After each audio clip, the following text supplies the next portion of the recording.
সম্মানিত দর্শক শ্রোতা, আসসালামু আলাইকুম। যারা আওয়ামী লীগ করেন আপনাদের জন্য সুখবর যে আওয়ামী লীগ নিষিদ্ধ করা রিট আবেদন খারিজ। আজকের এই খবরটি শুনে যারা আওয়ামী লীগ করেন তারা অনেকেই কিন্তু খুশি হয়েছেন যে আওয়ামী লীগ একটি বড় দল, এই দলের নেতাকর্মী কিন্তু একটা দেশে নাই, নেতাকর্মী সবই পলাতক। এখন এই দলটার যদি নিবন্ধন বাতিল নাও করে তাহলে এই দলের হালটা কে ধরবে? এখন দলের নিবন্ধন তো বাতিল হয় নাই, তারা যে নিবন্ধনের বিরুদ্ধে একটা রিট করেছিলেন সেই রিটটি সরাসরি আদালত খারিজ করে দিয়েছে।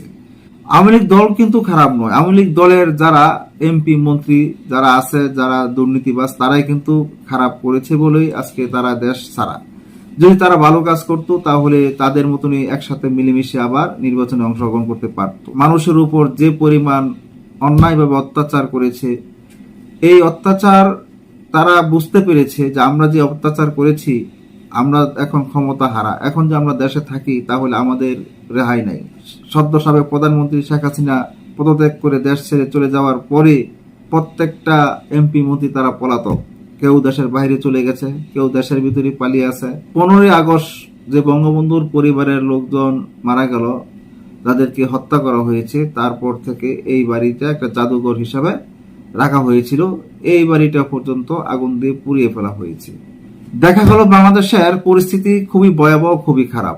এই নিয়ে কি বলবো, আসুন বেশি কথা না বাড়িয়ে আজকে যে জনপ্রিয় পত্রিকা দৈনিক বাংলার একটি প্রতিবেদন সংগ্রহ করেছি, সেই প্রতিবেদনে আমরা দেখব আওয়ামী লীগের যে নিবন্ধনের বাতিল যে একটা রিট করেছিলেন সেই রিটটি যে খারিজ করেছে, এখানে আদালত কি মনে করে খারিজ করলো আপনারা দেখে আসি।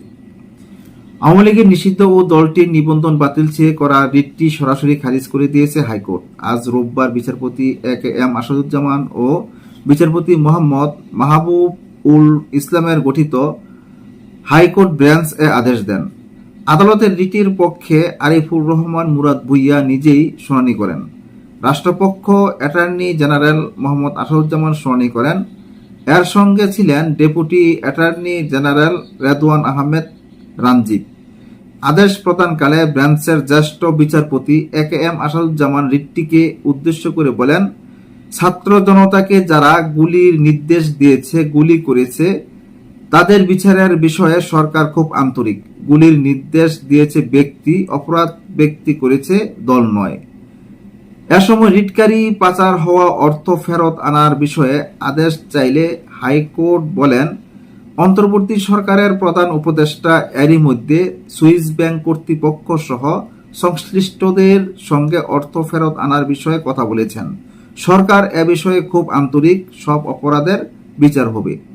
এর আগে ছাত্র জনতাকে নির্বিচারে হত্যার দায়ে বাংলাদেশ আওয়ামী লীগকে নিষিদ্ধ ও নিবন্ধন বাতিল, 11 লাখ কোটি টাকা ফেরত এবং বিগত আওয়ামী লীগ সরকারের আমলে চুক্তিভিত্তিক নিয়োগ পাওয়া কর্মকর্তাদের বদলি চেয়ে গত 19 আগস্ট হাইকোর্টে রিট করেন মানবাধিকার সংগঠন সারদা সোসাইটির পক্ষে নির্বাহী পরিচালক আরিফুর রহমান মুরাদ ভুইয়া। পরে গত 27 আগস্ট রাজনৈতিক দল হিসেবে আওয়ামী লীগ নিষিদ্ধ চেয়ে দায়ের করা রিট সরাসরি খারিজের আবেদন জানান রাষ্ট্রের প্রধান আইন কর্মকর্তা অ্যাটর্নি জেনারেল মোহাম্মদ আসাদুজ্জামান। শুনানিতে অংশ নিয়ে তিনি আদালতে বলেন, অন্তর্বর্তীকালীন সরকারের কোনো সিদ্ধান্ত নেই রাজনৈতিক দল নিষিদ্ধের। সংবিধানে রাজনৈতিক দল পরিচালনার যে ক্ষমতা দেওয়া হয়েছে তা খর্ব করে না সরকার। বিগত কর্তৃত্ববাদী সরকারের অনেক অন্যায় অবিচারের শিকার হয়েছে মানুষ। তিনি বলেন, সেগুলোর বিচারের জন্য আইন ও আদালত রয়েছে। তবে আওয়ামী লীগের যারা নেতাকর্মী রয়েছেন তারা দলের মতাদর্শ ধারণ করেন, এজন্য দল নিষিদ্ধ করার সুযোগ নেই। এছাড়া আওয়ামী লীগকে এই রিটে বিবাদী করা হয়নি, রিট আবেদনটি গ্রহণযোগ্য নয়। এরপর আদালত 1 সেপ্টেম্বরে আদেশের জন্য দিন ধার্য করেন। শুনানিতে রিট আবেদনকারী বলেন, আওয়ামী লীগকে পক্ষ না করার ভুল হয়েছে, রিটটি নট প্রেস করে নেওয়ার কথা জানান তিনি। শুনানি নিয়ে এক পর্যায়ে আদালত বলেন, রিটটি গ্রহণযোগ্য নয়, রিটটি সরাসরি খারিজ করা হলো। আওয়ামী লীগের নিবন্ধন বাতিল চেয়ে যে রিট করেছেন সেই রিটটি খারিজ করে দিয়েছেন। এই জন্য আওয়ামী লীগ যারা করেন তাদের খুবই খুশির খবর। আজ এই পর্যন্তই। আল্লাহ হাফেজ।